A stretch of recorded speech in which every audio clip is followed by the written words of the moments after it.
जो मैंने आज डेट मुखपात्र साजिଛନ୍ତି विभिन्न जगह से दिन मोठू टिपिकी नौथे भाषण कौन कहे इश्यूटा कौन हम कौटू इश्यूटा क्रिएट पंडित कहले मु ते आशीर्वाद करी अभिशाप भी देवी तेणु जदि समस्ते सूट बुट पिंधे मैं तर रिक्शा वाला टली वाला ये सब जो कुली मजूरिया जो रही आक कथा बुझे बुझापी प्रतिनिधित्व करने दरकार ना ये से कागज खंडक चिरिकी पाद तले फोपाड़ी पड़े आसे दिन ठार सी रही विचारधारा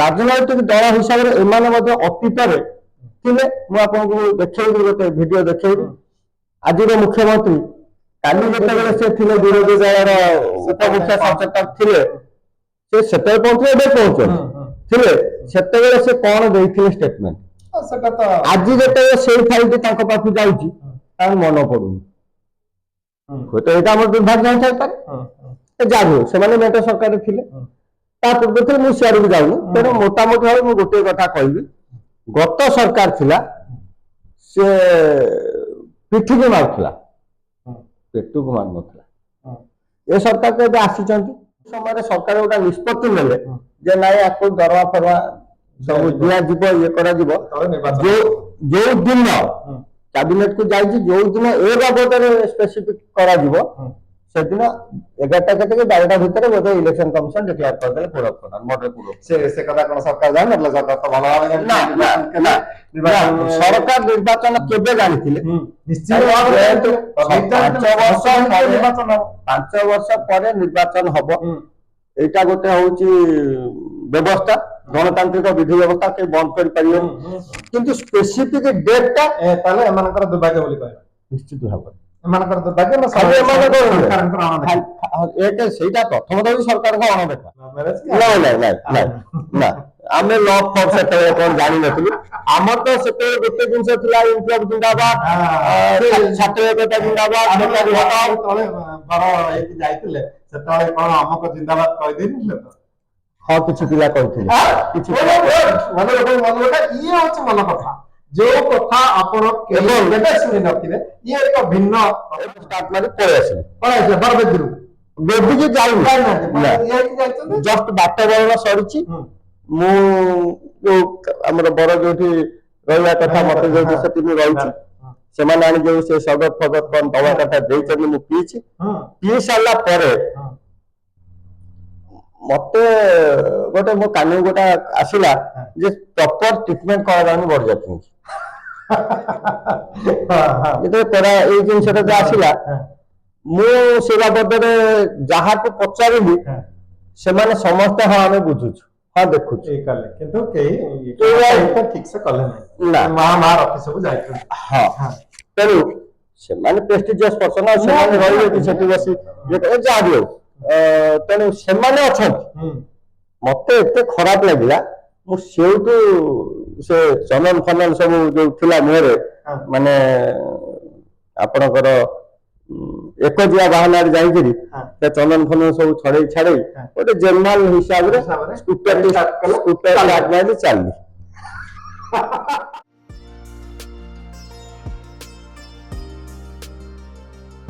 गहन मनर गभीर कथा मन कथा।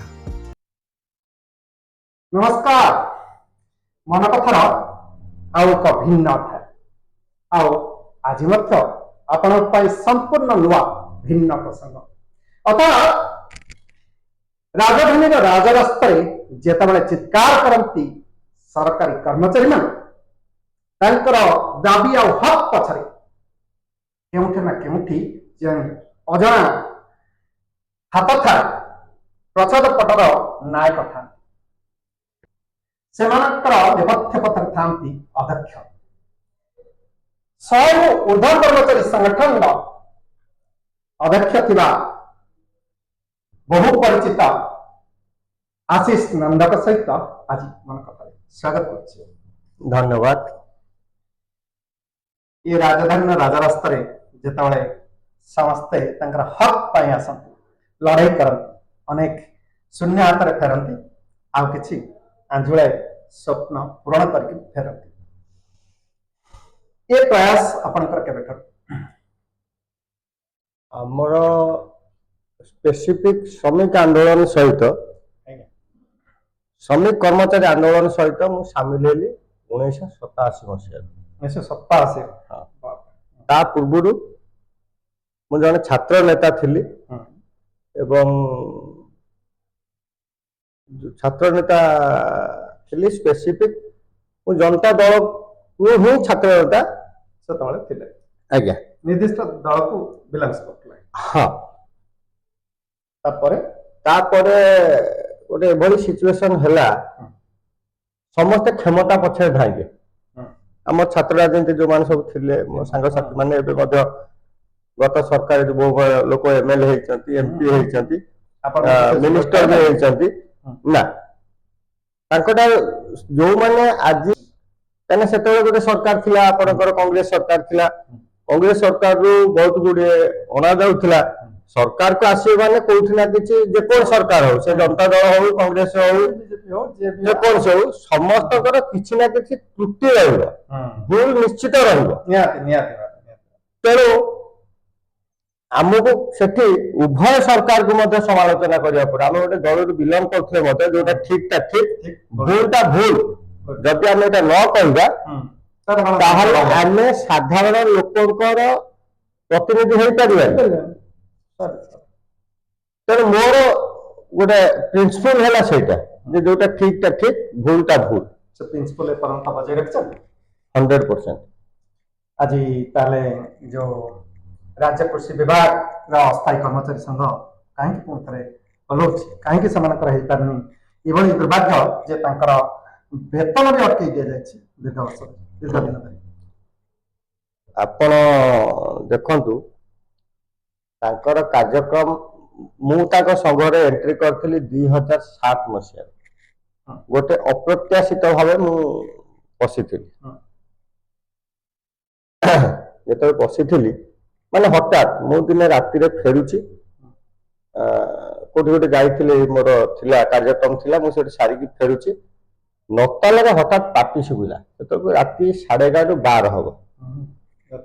हाँ हमर नताला रे हठात पार्टी सुबिला कौन पार्टी होउची मु सेठी से भितरे गाटा पुरेली आज देखा हो एमानकर सब टेंट फैन को भंगा भंगी चलची अस्थायी कर्मचारी। हाँ ये अस्थायी कर्मचारी संघ हाँ एमाने टेंट फैन भंगा भंगी चलची एवं तांको कुआ होउची आको छाड़ दवा पई आपनकर पुलिस फोर्स मु जाई तो सेठी पहुंचली मु जाइथिली मो सहित मो पूर्व जे थिले हमर ओडिशा राज्य अनगेजेटेड कर्मचारी समन्वय समिति जे साधारण संपादक थिले तत्कालीन श्रीयुक्त सुधांशु शेखर पति महोदय वर्तमान अध्यक्ष अछंती से मते ए संघर मुख्य परामर्शदाता अछंती आपण ए संघर अध्यक्ष अछंती आज्ञा अछंती आमे मिसिकी जाइथिलु उभय मिसिकी से फेरथुल तो कार्यक्रम से फेरथुल सेठी जाई पहुंचिलु पुलिस वाला सहित पूरा सामना सामनी हेलु एवं परवर्ती पर्यायर से माने आमर जो अकाट्य युक्ति आगे से माने हार मानिगले एवं एमानक दाबी युक्तियुक्त न्याय संगत बोली स्वीकार कले। चार्ज 7/2006 रे फास्ट आसिला ए वैकेंसी पोस्ट टाको आगो फिलअप करा दिबो कोन वैकेंसी पोस्ट आपनकर 2007 पूर्वरु कृषि और कृषक विकास पाई एवं सरकारी सेवा सीधा सड़क कृषक 314 ब्लॉक रे नियुक्ति। हाँ तत्कालीन सरकार कौन करथिले ना चाषी मानक सुलभ दर रे बा आपनकर सरकारी दर रे बिहन से कृषक एग्जैक्टली जोगे देउथिले एवं किछि जगह रे ब्लॉक हेडक्वार्टर ठार panchayat headquarter distance near about 40 to 50 kilometre से हेतला से जगह रे पंचायत लेवल गोटे एडिशनल सेल सेंटर खोलथिले 314 ब्लॉक रे तो खोली गेले 314 ब्लॉक ता संगे आपन का एडिशनल सब सेंटर सेतेबेले सरकार कर्मचारी को संख्या बहुत कम तेणु कोठारे तो एमाने को रखिथिले जे एमाने ताकू सेठी बिक्री करिवे चाषी सहित समन्वय रक्षा करिवे ଜଗା ରଖା କରିବେ ଏସବୁ କାର୍ଯ୍ୟକ୍ରମ ପାଇଁ ଏମାନଙ୍କୁ जो सीएलआर ସିଏଲ୍ଆର୍ ବା ସାମୟିକ ମଜୁରୀ ଭିତ୍ତିକ କର୍ମଚାରୀ ଭାବେ ତାଙ୍କୁ ନିଯୁକ୍ତି ଦିଆଯାଇଥିଲା। କେତେବେଳେ संपूर्ण भाव में अस्थायी ହଁ ଅସ୍ଥାୟୀ ଦୈନିକ ମଜୁରୀ ଭିତ୍ତିକ दैनिक मजदूर ଅଣକୁଶଳୀ ଶ୍ରମିକର ଯାହା ମଜୁରୀ ସେଇ ମଜୁରୀରେ ଏମାନେ ସେଠି କାର୍ଯ୍ୟ କରିବେ। 2007 ମସିହାରେ ଏଇ ଜିନିଷ ହେଲା। है दीर्घ वर्ष धरी काम कला परे भी कौन एतिक सरकार जोगे पाले वेतन अटकई देले ନାଇଁ ନାଇଁ ବେତନ ଅଟକେଇବାଟା ବହୁତ ପଛକୁ ଆସିଲା। ମୁଁ 2007 କଥା କହୁଛି। 2007ରେ ତାପରେ ସେଇଠୁ ଆମେ ଆଲୋଚନା କଲୁ ଏବଂ ଆଲୋଚନା ହେଲା ପରେ ନିଷ୍ପତ୍ତି ନିଆଗଲା ଯେ ଯୋଉ ସେଲ ସେଣ୍ଟର ସବୁ ଆଡିସନାଲ ସେଲ ସେଣ୍ଟର ଯୋଉ ବନ୍ଦ ହେଇଗଲା ସେଠି ସରକାରଙ୍କର ସବୁ ବିଭିନ୍ନ ପ୍ରକାର ସରକାରୀ ଜିନିଷ ସବୁ ରହିଗଲା। ଆପଣଙ୍କର ଓଜନର ଯୋଉ ମାପର ଦଣ୍ଡି ମେସିନ ଫେସିନ ତାଙ୍କ ବଟକରା ଆଉ ଅଲଗା ସବୁ ରେକର୍ଡ ସରକାର ରେକର୍ଡ ସବୁ ସେଠି ରହିଲା। ତାକୁ ଆଉ ସରକାର ଆଉ ଆଣିଲେନି, ସେ ସେଇଠି ରହିଗଲା। ତାକୁ ଜଗା ରଖା କରିବା ପାଇଁ ପୁଣି ଦରକାର, ତେଣୁ ଜଗା ରଖା କରିବାକୁ ଏଇମାନେ ହିଁ ରହିଲେ। ଏମାନଙ୍କୁ ସେତେବେଳେ ନିଯୁକ୍ତି କରାଗଲା ନା ଏମାନେ ନିଯୁକ୍ତି ହେଲେ ବିକ୍ରି କରିବା ପାଇଁ ବିକ୍ରି କରିବା ପାଇଁ କିନ୍ତୁ 2012ରେ ବୋଧେ ସେଟା ବନ୍ଦ ହେଲା। ହଁ 2012ରେ ବନ୍ଦ ହେଲା। ଯେତେବେଳେ ବନ୍ଦ ହେଲା ତାକୁ ସେଇଠୁ କଣ କରାଗଲା ନା ସେମାନଙ୍କୁ ଯେତେବେଳେ ବନ୍ଦ କରିଦିଆଗଲା ସେ ସେଣ୍ଟରରୁ ସବୁ ପଳେଇଲା ଆପଣଙ୍କର ଯୋଉ ମେନ୍ ସେଲ୍ ସେଣ୍ଟରକୁ। ସେଠୁ ଆସିଲାନି, ସେଠି ରହିଲା। ଆକୁ ସବୁ କହିଲା ଯେ ଏଗୁଡା ସବୁ ତମେ ନେଇ ଆସ ମେନ୍ ସେଲ୍ ସେଣ୍ଟରରେ ଡିପୋଜିଟ୍ କର। ତାହେଲେ ଏମାନେ ଥିଲେ ସେଠି ଚାର୍ଜରେ, ସରକାରୀ ସମ୍ପତ୍ତିର ଦାୟିତ୍ୱରେ ଏମାନେ ଥିଲେ। ଏମାନେ ଆଣିକି ସେଲ୍ ସେଣ୍ଟର ରଖିଥିଲେ। ତାପରେ ସେଲ୍ ସେଣ୍ଟର ରଖିଦେଲା ପରେ ତାପରେ କଣ ହେଲା ନା 2008 ମସିହାରେ ସରକାର ଗୋଟେ ଚିଠି କଲେ ଯେ ଆକୁ ସବୁ ମେନ୍ ସେଲ୍ ସେଣ୍ଟରରେ ଆକୁ ରଖାଯିବ। ବିଭିନ୍ନ ପର୍ଯ୍ୟାୟ ଭିତ୍ତିକରେ ସେ ତ ହେଇଥିବ ସବୁ ବିସ୍ତୃତ 8 ଭାବରେ 2008 ମସିହାରେ ହେଲା ପରେ କିଏ କୋଉଠି ରହିଲା ତାର ଡିଟେଲ ଫିଗର ମଧ୍ୟ ଗୋଟେ ପ୍ରୋଫର୍ମା ଆକାରରେ ମାଗିଦେଲେ ଯେ ଏଇ ହିସାବରେ ତମେ କରିବ। ଏଠି ମଧ୍ୟ ମୁଁ ଦେଖୁଛି ଏଟା ମୋ ଚିଠି ନୁହେଁ, ଏଟା ସରକାରଙ୍କ ଚିଠି, ସରକାର ଚିଠି। ଏଠି ମଧ୍ୟ ତାଙ୍କର ଦସ୍ତଖତ କରିଛନ୍ତି। ପରବର୍ତ୍ତୀ ପର୍ଯ୍ୟାୟରେ ତାପରେ ଆପଣଙ୍କର 2000 ତା ଭିତରେ କିଛି ଅଫିସର ମାନେ ଜିଲ୍ଲା ସ୍ତର ଅଫିସର ମାନେ ବୁଝି ପାରିଲେନି। ଏଇ ଯୋଉ 2008 ମସିହା ସରକାର ଯୋଉ ଚିଠି କଲେ ତାକୁ ବୁଝି ନ ପାରିବାରୁ ଏମାନେ ମଧ୍ୟ କ୍ଲାରିଫିକେସନ ମାଗିଲେ, ସ୍ପଷ୍ଟୀକରଣ ମାଗିଲେ। ଆପଣଙ୍କ ଯୋଉ ଜିଲ୍ଲାର ଯୋଉମାନେ ସବୁ ଥିଲେ ଜିଲ୍ଲା କୃଷି ଅଧିକାରୀ ମାନେ ସେମାନେ ବୁଝି ପାରିଲେନି। ବୁଝିବାର ଆପଣ ଅସମର୍ଥ ନା ଆମର ନୁହେଁ, ସରକାର ଯୋଉ ଚିଠି କଲେ ସରକାର ଯୋଉ ଚିଠି କଲେ ସରକାର ଯୋଉ ଚିଠି କଲେ ବୁଝିପାରିଲେ ନାହିଁ, ଯାହା ଫଳରେ ଡାଇଭର୍ଟ କଲେ। ଡାଇଭର୍ଟ ସେଠି କରିନାହାନ୍ତି। ମୁଁ ଏଇଟା କହୁଛି ଆପଣଙ୍କର 2010 ମସିହା କଥା। 2008 ସରକାର ଚିଠି କଲେ, 2010 ମସିହା ପର୍ଯ୍ୟନ୍ତ ସିଏ ବି 2 ବର୍ଷ ସେଠି ତାଙ୍କ ଦରମା ମଧ୍ୟ ବନ୍ଦ ରହିଗଲା। ସରକାରଙ୍କର ଚିଠିର ଯୋଉ କୃଷି ନିର୍ଦ୍ଦେଶକ ଯୋଉ ଚିଠି ଦେଲେ ଲେଖିଲେ ସେ ଚିଠିର କଣ ସେ ମାନେଟା କଣ ଆମର ଜିଲ୍ଲା ସ୍ତରରେ ଥିବା କୃଷି ଅଧିକାରୀ ମାନେ ବୁଝିପାରିଲେ। ଯୋଉଥିପାଇଁ ସଂଘ ତରଫରୁ ବିଭିନ୍ନ ଜିଲ୍ଲାକୁ ଆମେ ଗସ୍ତ କରିଥିଲୁ। ଗତକାଲି ଜିଲ୍ଲା କୃଷି ଅଧିକାରୀଙ୍କ ସହିତ ଆମେ ଆଲୋଚନା କଲୁ। ଆଲୋଚନା କଲା ପରେ ସିଏ ତାଙ୍କ ଜିଦିରେ ଅଟଳ, ମାନେ ତାର ଫଳପ୍ରଦ ହେଲାନି ନା ହେଲା। ସେଇଠୁ ଆମେ ଗୋଟିଏ ରଖିଲୁ ଯେ ଆପଣ ହଉଛନ୍ତି ସରକାରୀ କର୍ମଚାରୀ, ଆମେ ହେଲୁ କର୍ମଚାରୀ ପ୍ରତିନିଧି। ତେଣୁ ଆମ ଦାବି ଉପରେ ଆପଣ ସରକାରକୁ କ୍ଲାରିଫିକେସନ ମାଗନ୍ତୁ, କାହିଁକିନା ଆମେ ଏ ଚିଠି କରିବୁ, ଯୋଉ ନିର୍ଦ୍ଦେଶନାମାଟା ଆମେ କରିବୁ, ଆପଣ ତ ହାୟର ଅଥରିଟି କରିଛନ୍ତି। ତେଣୁ ସିଏ ସ୍ପଷ୍ଟୀକରଣ ମାଗିଲା ପରେ ଏଠି ମଧ୍ୟ କ୍ଲିୟର ଆପଣଙ୍କର ସ୍ପଷ୍ଟୀକରଣ ପଳେଇ ଆସିଲା ଯେ ଯାହା ଚିଠି ଅଛି ସେଇମାନଙ୍କୁ ତମେ ପୁନର୍ବାର ତାଙ୍କୁ ସେଇଠି ରଖିବ, ନୂଆ ରଖିପାରିବ ନାହିଁ। ସେଇ 314 ନାଇଁ 314 ଅଧିକା ଅଛନ୍ତି ନା, 314 ବ୍ଲକ ପ୍ଲସ ଆପଣଙ୍କ ସେଲ୍ ମୁଖ୍ୟ 314 ସବୁ ବି କିଛି ଜାଗାରେ ଆପଣଙ୍କର ସରକାରଙ୍କ ସ୍ଥାୟୀ କର୍ମଚାରୀ ଥିଲେ ୱାଚ୍ ଆଣ୍ଡ ୱାର୍ଡ ପାଇଁ। ସେମାନେ ଯେତେବେଳେ ରିଟାୟାର୍ଡ କରୁଛନ୍ତି, ଅବସର ନେଲେ, ସେଠି ଫାଙ୍କା ହେଲା। ବାସ୍ତବ ସଂଖ୍ୟା କେତେ କହିଥିଲେ? ଆପାତତଃ 300 ରୁ 315 ମ୍ୟାକ୍ସିମମ୍। ଆଚ୍ଛା, ତାପରେ 2010 ମସିହାରେ ମଧ୍ୟ ତାଙ୍କୁ ଦିଆଗଲା। ଦେଖନ୍ତୁ ଲେଖା ହେଇଛି engagement casual labour in vacant cell centre, ଯୋଉଠି ଆପଣଙ୍କର ସ୍ଥାୟୀ କର୍ମଚାରୀ ରିଟାୟାର୍ଡ କରିଗଲେ ଏମାନଙ୍କୁ ତମେ ଦିଅ। 2010 ମସିହା ଆମେ ସରକାରଙ୍କ ସହିତ ଆଲୋଚନା କଲା ପରେ କରାଗଲା। ତାପରେ କଣ ହେଲା, 2010 ପରେ ପୁଣି 2012 2012 ରେ କଣ କରାଗଲା 2010 ରୁ 12 जो गैप रहला सेतरे सरकार निरव आपण भी निरव हाँ पेमेंट पाइले चलले हम्म 2018 रे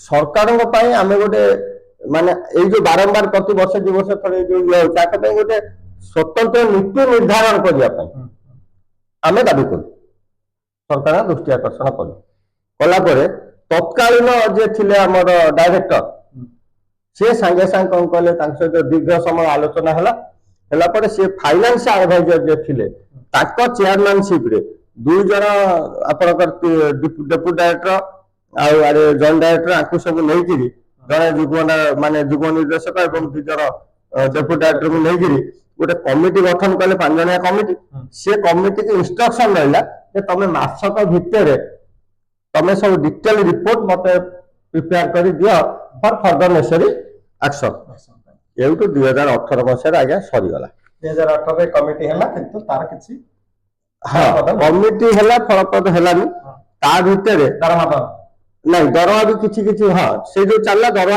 चलला अप टू 2018 पर चलला 2018 21 पर्यंत चली 21 पर्यंत चली 21 पर्यंत 21 ପରେ ଦେଖାଗଲା ଯେ କିଛି ଜିଲ୍ଲା ରେ एमाने कौन कले ना दरमा 2018 माने ये धारावाहिक आरंभ होइछ आपनक 2020 दरमा बंद 20 आरंभ होइछ 20 मन करंतु आपनकर केंद्रापड़ा डिस्ट्रिक्ट रे 4 मास दरमा बंद कर देले से जो 4 मास बंद कर देले 4 मास परे सेटो आकु एट टाइम 3 मास दरमा दे देले गोटे मास पेंडिंग रखिदेले एई भली भाबरे से रोटेशन करके चलले किछि जगह संपूर्ण रूपे बंद कर देले से संपूर्ण रूपे बंद हवाटा 2021 हाँ 2021 रो संपूर्ण बंद है 2021 सरकार कोन एते असमत थिले ए सामान्य केते दरमा ना आ भीतर टिके टेक्निकल प्रॉब्लम टिके रहिला टेक्निकल प्रॉब्लम कोन रहला ना हमर जो त्रिस्तरीय व्यवस्था रही प्रशासनिक व्यवस्था जो त्रिस्तरीय व्यवस्था रही आपनकर गोटे रहला ब्लॉक लेवल गोटे आसीबो डिस्ट्रिक्ट लेवल गोटा रहला आपनकर हेड सब डिपार्टमेंट लेवल आ गोटे रहले सरकार का प्रशासनिक विभाग तो ए जो विभाग भीतर कोऑर्डिनेशन ठीक रही पाला सामान्य रक्षा करा नहीं पाला नहीं ये होला एक द्वितीयत एमाने जेहेतु रहिले दूरे रे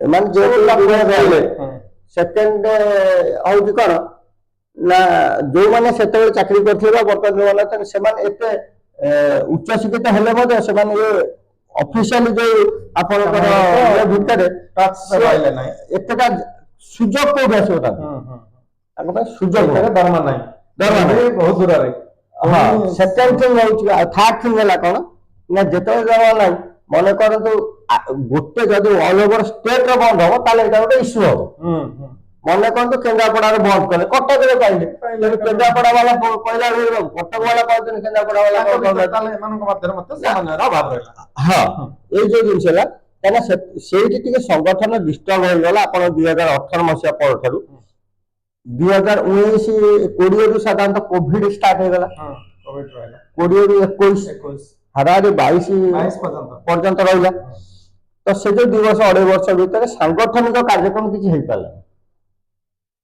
ये होला गोटे गैप द्वितीय गैप होला ना संघर से समय सरकार काहे निर्भर रहला आसुची संघर जो करेस्पोंडेंस प्रत्याह मध्य सरकार सहित जो टाइम टू टाइम करा जाए से जिनस भी हेइ पाला नाही तेणु सरकार ता ऊपर नीरव रहिबा एइथिबा नीरव रहिबले जे सरकार को दृष्टि आकर्षण करा जाय पाला नाही तापर कर जो 2021 रो दरमा बंद हैला हां एमाने सरकार का दृष्टि आकर्षण कले केबे ना 2012 में बंद होची 2021 कथा 21 रो बंद होला 21 बंद होला परे 2022 रे यहा सरकार का दृष्टि आकर्षण करा गला 2022 रे सरकार दृष्टि आकर्षण हम करथिलु 2022 रो कंटिन्यूअसली चलला परे इन द मीन टाइम जो समय सरकार गत सरकार अमल रे नियुक्ति काग दिया जाय नियुक्ति काग दिया जाय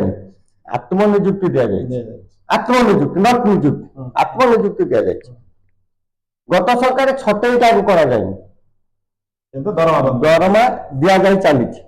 দরমা বন্ধ ହେଲା କହୁଛି 2021 ମସିହା। ହଁ ସେ କଥା ତ।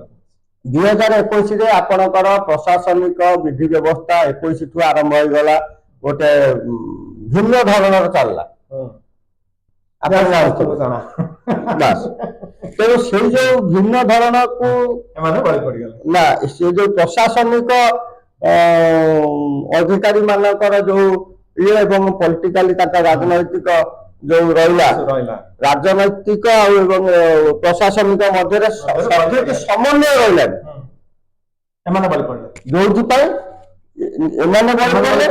ଏମାନଙ୍କ ଭଳି ବହୁତ ମୂଲ୍ୟ କର୍ମଚାରୀ ମଧ୍ୟ, ଯୋଉମାନେ ଏଇ ଦୈନିକ ମଜୁରୀ ମୂଲ୍ୟ କର୍ମଚାରୀ, ସେମାନେ ବଳି ପଡୁଛନ୍ତି। ଏମାନଙ୍କର କେତେ ବାର ଦରମା, କେତେ ବାର କଥା ହଁ। ମଜୁରୀ ହିସାବରେ ତେଣୁ ଦରମା ଦିଆଯାଉଥିଲା। ସରକାରଙ୍କ ପାଖରେ ପଇସାର ଅଭାବ ଅଭାବ ନାହିଁ। ନଥିଲା।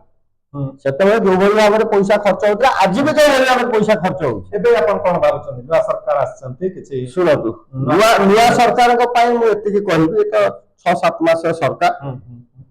ଏ ସରକାର ମଧ୍ୟ ଅତୀତରେ ଥିଲେ, ମେଣ୍ଟରେ ଥିଲେ, ମେଣ୍ଟରେ ମଧ୍ୟ ଥିଲେ।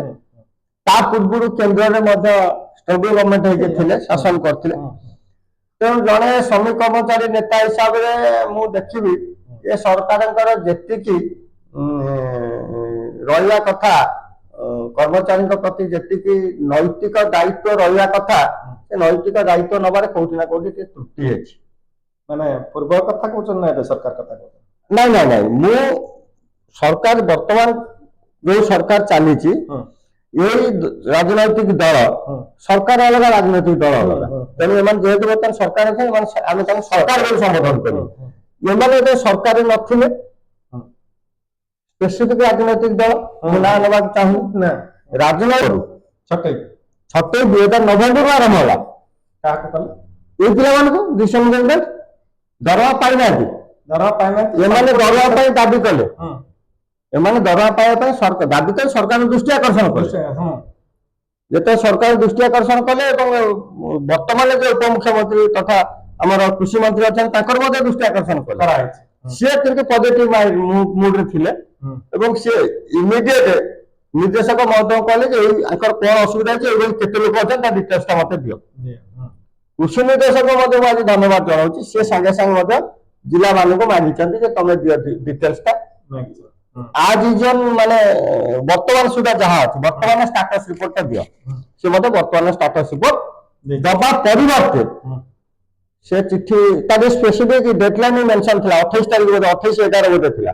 25/11 ଚିଠି ଇସ୍ୟୁ ହେଲା, 28/11/2024 ସୁଦ୍ଧା ସମସ୍ତ ଜିଲ୍ଲା ଅଧିକାରୀ, ଜିଲ୍ଲା କୃଷି ଅଧିକାରୀ ସବିଶେଷ ତଥ୍ୟ ମାନେ ଦାଖଲ କରିବା ପାଇଁ କୋଉଠିକି ନିର୍ଦ୍ଦେଶକଙ୍କ ପାଖରେ ତାଙ୍କୁ ନିର୍ଦ୍ଦେଶ ଦିଆଗଲା ଏବଂ ଏହା ଅତ୍ୟନ୍ତ ଜରୁରୀ ବୋଲି ମେନସନ କରାଗଲା। ବହୁତ ବଡ ପଦକ୍ଷେପ ନିଆଯାଇଛି। ତେଣୁ ନିଶ୍ଚିତ ଭାବେ ବଡ ପଦକ୍ଷେପ ନେଇଛନ୍ତି, ଆକୁ ଆମେ କେବେ ଅସ୍ୱୀକାର କରିବୁନି। ସରକାର ଏଇଟାକୁ ବିଶାଳ ହୃଦୟରେ ତାଙ୍କର ବିଚାର କରିଛନ୍ତି। କିନ୍ତୁ ତଳ ସ୍ତରରେ ଯୋଉ ଅଫିସର ମାନେ ଥିଲେ, ସେମାନେ କଣ ସେ ଚିଠିରୁ ବୁଝିଲେ, ଯୋଉଟା ଜିଲ୍ଲା ଲେବୁଲ କଣ ବୁଝିଲେ, କଣ ନ ବୁଝିଲେ, ସେ କଣ କଲେ ନା ଡିସିଏମ ଏଗ୍ରିମେଣ୍ଟ ଚିଠି ସବୁ କରିଦେଲେ। ଚିନ୍ତା କରନ୍ତୁ, ତାଙ୍କୁ ସବୁ ଡିସଏନଗେଜମେଣ୍ଟ କରିଦେଲେ। ଡିସଏନଗେଜମେଣ୍ଟ କରିଦେଲେ ଇଏ କି କଥା? ସରକାରଙ୍କ ଦୃଷ୍ଟି ଆକର୍ଷଣ ଆମେ କଲୁ ଦରମା ପାଇବା ପାଇଁ, ଚାକିରି ଇଏ ହରାଇବା ପାଇଁ ଆମେ କରିଥିଲୁ, ଇଏ କି କଥା? ଆଉ ସହିତ ମୁଁ ବୋଧେ 3 ରୁ 4 ଥର ଯାଇକି ଭେଟିଛି, କାହାକୁ ଡାଇରେକ୍ଟରଙ୍କୁ ଭେଟିଛି ଏବଂ ଆମର ଯିଏ ଅଛନ୍ତି ପ୍ରମୁଖ ଶାସନ ସଚିବ କୃଷି ବିଭାଗ, ତାଙ୍କୁ ମଧ୍ୟ ଭେଟିଛି। କିନ୍ତୁ ସେ କହୁଛନ୍ତି ଆମେ ତ ଏ ଟାଇପର ଚିଠି କରୁନୁ।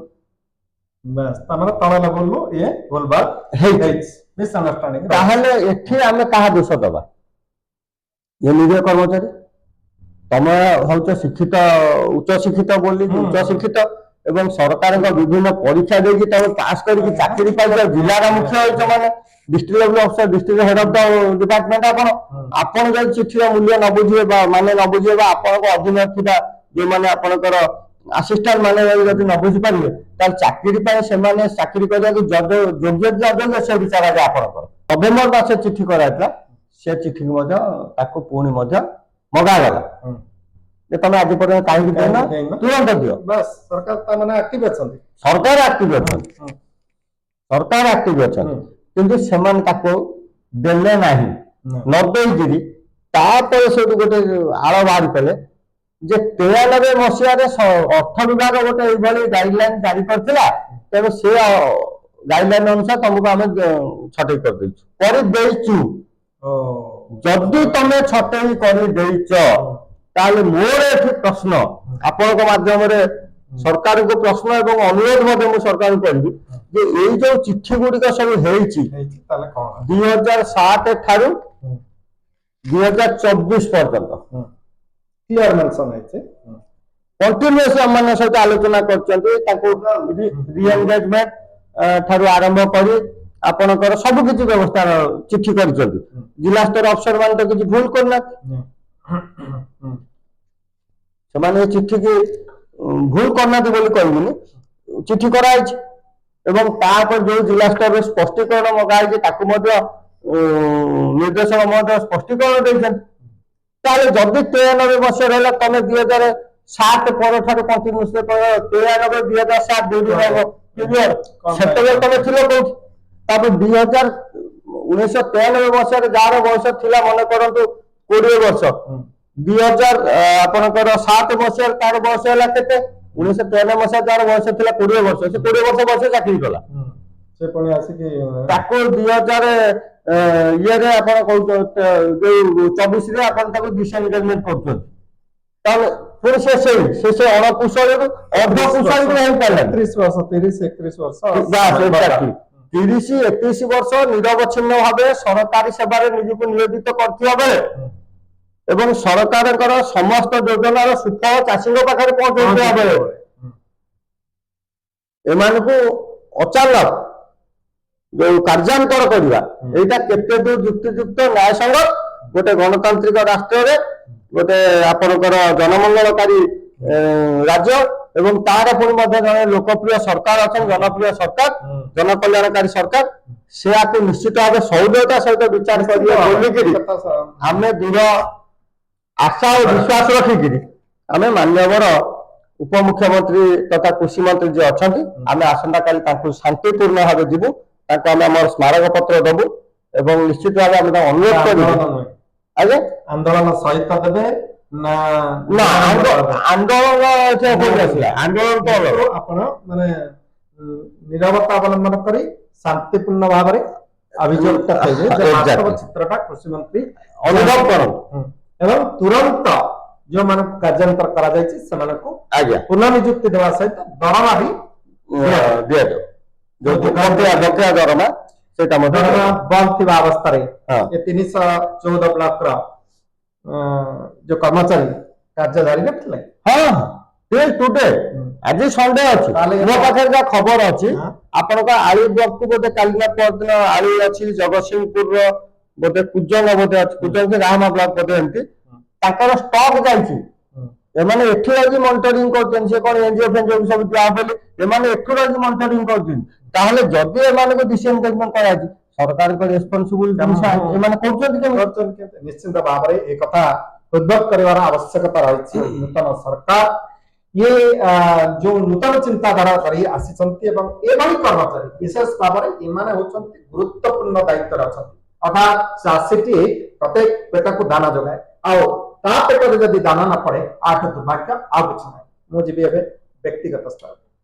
ଆପଣ କେତେ ବର୍ଷ ଧରି ଏ ଯୋଉ ଇଏ ଏକ ପ୍ରକାର ସେବା, କାରଣ ଅନେକଙ୍କ ମୁହଁରେ ହସ ଫୁଟିବା ପାଇଁ ଆପଣ ଅକ୍ଲାନ୍ତ ଚେଷ୍ଟା କରନ୍ତି।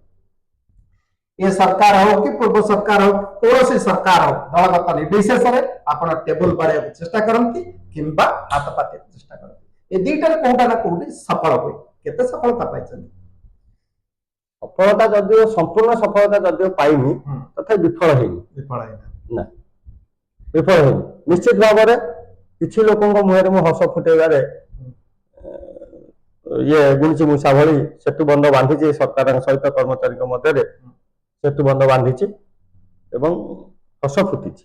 ହୁଏତ ମନକୁ ମାନେ ଠୋ ଠୋ ହସ ନ ହେଇପାରେ, ସ୍ମିତ ହାସ୍ୟଟେ ଦେଇଛି।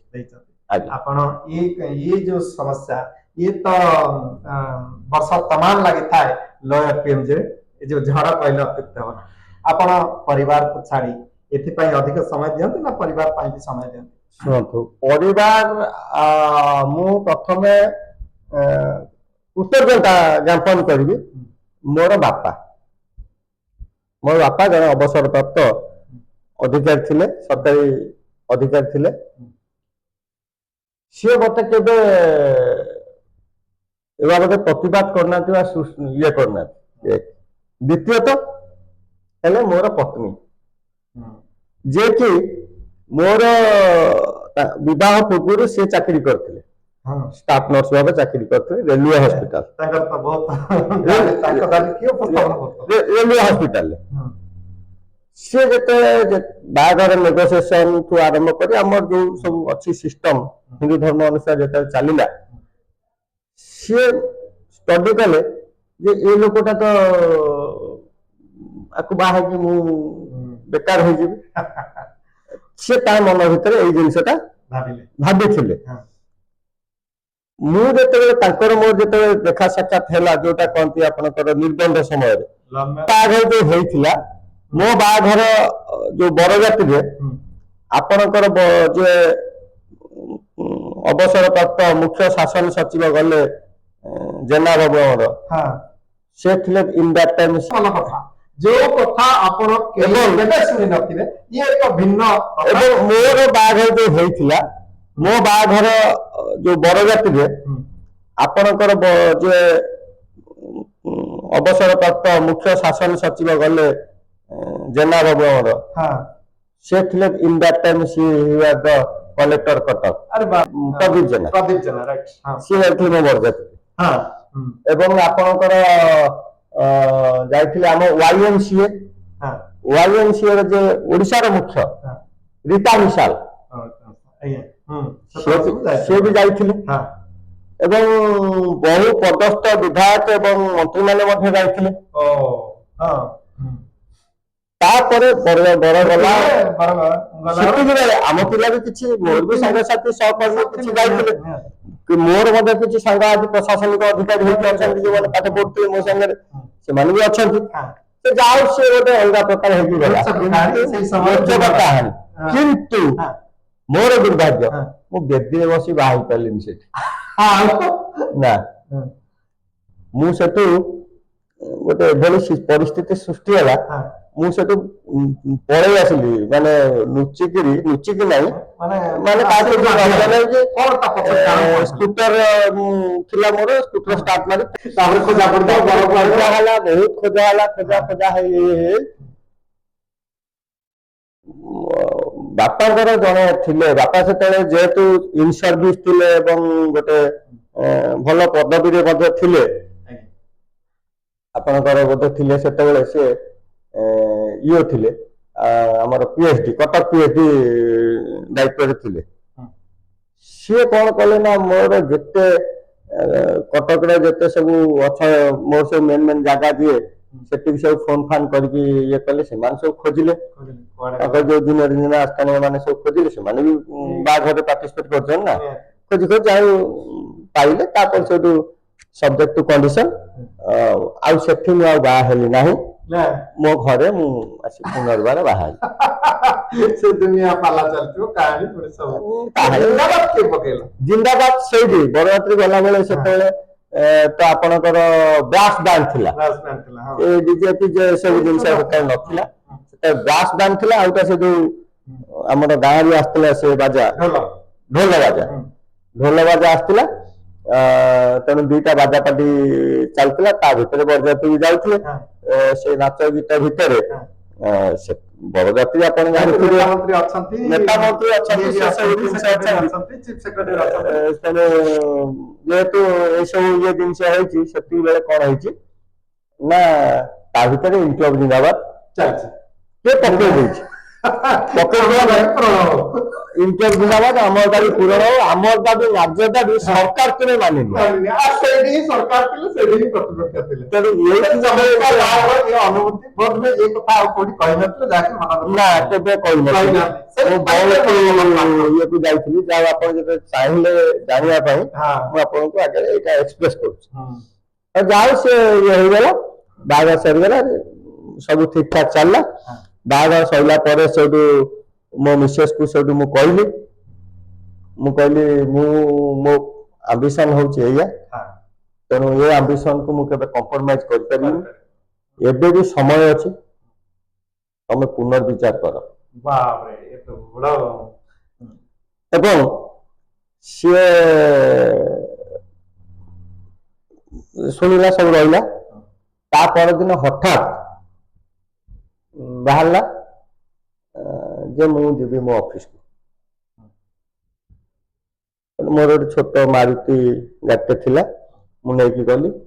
ମୁଁ ଗଲାବେଳୁ ସେ ତାର ସେଠି ତାର ରେଜିଗ୍ନେସନଟି ଦେଇଦେଲା। ଚାକିରି ଛାଡ଼ିଦେଲା। ହଁ, ହଁ ସେ ଚାକିରିଟି ପୁଣି ଛାଡ଼ିଦେଲା। ସେଣ୍ଟ୍ରାଲ ଗଭର୍ଣ୍ଣମେଣ୍ଟ ଚାକିରି। ହଁ ହଁ, ବାପରେ ହଁ ଚାକିରିଟି ଛାଡ଼ିଦେଲା। କାରଣ କାରଣ ଘର ସମ୍ଭାଳିବା ପାଇଁ ଚାହିଁଲେ। ହେଇଥାଇପାରେ। ମୁଁ ଡିଟେଲ୍ସ ମାନେ ଆମର ଅଣ୍ଡରଷ୍ଟାଣ୍ଡିଂଟା ସେତେବେଳେ ଖୁବ ଭଲ ଥିଲା। ଯଦିଓ ତାଙ୍କ ପରିବାର ସହିତ ମୋର କିଛି ମାତ୍ରାରେ ମତାନ୍ତର ଥିଲା, କିନ୍ତୁ ତା ମୋ ଭିତରେ ଅଣ୍ଡରଷ୍ଟାଣ୍ଡିଂଟା ଠିକ ଥିଲା। ମୁଁ କହିଥିଲି ଆଜି ଚାକିରି ନହେଲେ ମୁଁ କାଲି କରିବି। ସମସ୍ତେ ଯଦି ଚାକିରି ପଛରେ ଗୋଡେଇବେ ତାହେଲେ ଏସବୁ ମୋ ଗୁରୁ ମତେ କହିଛନ୍ତି, ମୋ ଗୁରୁ ବିଶ୍ୱନାଥ ପଣ୍ଡିତ, ଯେ ଆମର ଶାଳିନୀ ପଣ୍ଡିତଙ୍କର ବାପା, ଆଜ୍ଞା ସେ ମତେ କହିଛନ୍ତି ଯାଇକି ଆପଣ ବି ଏପର୍ଯ୍ୟନ୍ତ ଚାଲିଛି ରଖିଛନ୍ତି, ଚାଲିଛି। ଆସନ୍ତା କାଲି ବି ରଖିଛନ୍ତି। ସେ ଜୀବନର ଶେଷ ରକ୍ତବିନ୍ଦୁ ଥିବା ପର୍ଯ୍ୟନ୍ତ ନିଶ୍ଚିତ ଭାବେ ଚାଲିବ। ଅନେକ ସଂଗଠନ ଆସୁଛନ୍ତି, ଅନେକ ହଁ ହଁ ହଁ, ଏକ୍ଜାକ୍ଟଲି ଆପଣ ଉପସ୍ଥାପନ ଏକ୍ଜାକ୍ଟଲି। ଯୋଉଥି ଆଉ କିଛି ଦିନ ପରେ ପୁଣି ପୁଅ ବିବାହ କରିବେ। ନା, ମୁଁ ବିବାହ ପରେ ନୁହେଁ। ସେ ଯଦି ନା। ସେମିତି ଯଦି କୋଉଠି କାହାକୁ ନେଇ ଆସିବେ ମୁଁ ସ୍ୱାଗତ କରିବି, କିନ୍ତୁ ବିବାହ କରିବିନି। କାହିଁକି ନା ଆଜିକାଲିର ଯୋଉ ସମାଜରେ ଯୋଉଭଳି ଘଟଣା ଘଟୁଛି, ନିଶ୍ଚିନ୍ତ ଚିନ୍ତାଜନକ। ତେଣୁ ମୁଁ ଚାହୁଁନି ଯେ ମୋ ଅତୀତଟା ଯାହା ଥିଲା ମୋ ପୁଅର ଜୀବନଟା ସେଇଆ ହେଇଯାଉ। ମୁଁ ତା ପୂର୍ବରୁ କହିଛି ପରିବର୍ତ୍ତନଶୀଳ ସମାଜ, ଲୋକ ଚରିତ୍ର ପରିବର୍ତ୍ତନ ହଉଛନ୍ତି। ତେଣୁ ମୁଁ ଯାହା ମୋ ପୁଅ ସେଇଆ ହବ ବୋଲି ସେ ଗ୍ୟାରେଣ୍ଟି ମୁଁ ଦେଇପାରିବି। କିନ୍ତୁ ଯେତେବେଳେ ଯଦି ମୋ ପୁଅ କୌଣସି ନିର୍ଯାତନାର ଶିକାର ହୁଏ in my present, I can't tolerate it. ମୁଁ କେବେ ଟଲେରେଟ୍ କରିପାରିବି? ଆଇଦର ସୁଇସାଇଡ କରିବି, ବାଧ୍ୟ ହେବି। ଯିଏ ଅନେକ ଜୀବନ ବଞ୍ଚେଇ ରଖିବା ପାଇଁ ପ୍ରୟାସ କରିଛନ୍ତି, ସେ ସୁସାଇଡ ଶବ୍ଦଟା ବିଲକୁଲ ଗ୍ରହଣୀୟ ନୁହେଁ। ଯାହା ବି ହଉ, ନିଶ୍ଚିନ୍ତ ଭାବରେ ଜୀବନ ସରସ ସୁନ୍ଦର ହଉ ଏବଂ ଆପଣ ଯୋଉ କାର୍ଯ୍ୟଧାରା ରଖିଛନ୍ତି ତାକୁ ଏଭଳି ଜୀବନ ତମାମ ଜାରି ରଖିଥାନ୍ତୁ। ଏଭଳି ଶହ ଶହ ସଂଗଠନ ଆପଣଙ୍କର ଅନୁଗାମୀ ହେଉଥାଉ ଏବଂ ତତ୍ସହିତ ମନ କଥାରେ ଅନେକ କିଛି ମନ ଖୋଲିକି କହିଥିବାରୁ ଅନେକ ଧନ୍ୟବାଦ। ମନ କଥାକୁ ମଧ୍ୟ ବହୁତ ବହୁତ ଧନ୍ୟବାଦ। ଯାହା ହଉ ସିଏ ଆସିକିରି ତାଙ୍କର ବହୁମୂଲ୍ୟ ସମୟ ଦେଇକିରି ମୋର ଇଣ୍ଟରଭ୍ୟୁ ନେଇଛନ୍ତି ଏବଂ ମୁଁ ମଧ୍ୟ ଆଜି ଅନୁରୋଧ କରିବି ମନ କଥା ଚ୍ୟାନେଲକୁ ସମସ୍ତେ ସବସ୍କ୍ରାଇବ କରନ୍ତୁ, ଲାଇକ୍ କରନ୍ତୁ, ସେୟାର କରନ୍ତୁ, ନିଜର ମନ୍ତବ୍ୟ ମଧ୍ୟ ଦିଅନ୍ତୁ। ଆଜିର ଆଲୋଚନାଟି ଚମତ୍କାର କଥା କହିଲେ, ତାହା ହିଁ ମୁଁ ଆଶା କରୁଥିଲି। ଧନ୍ୟବାଦ।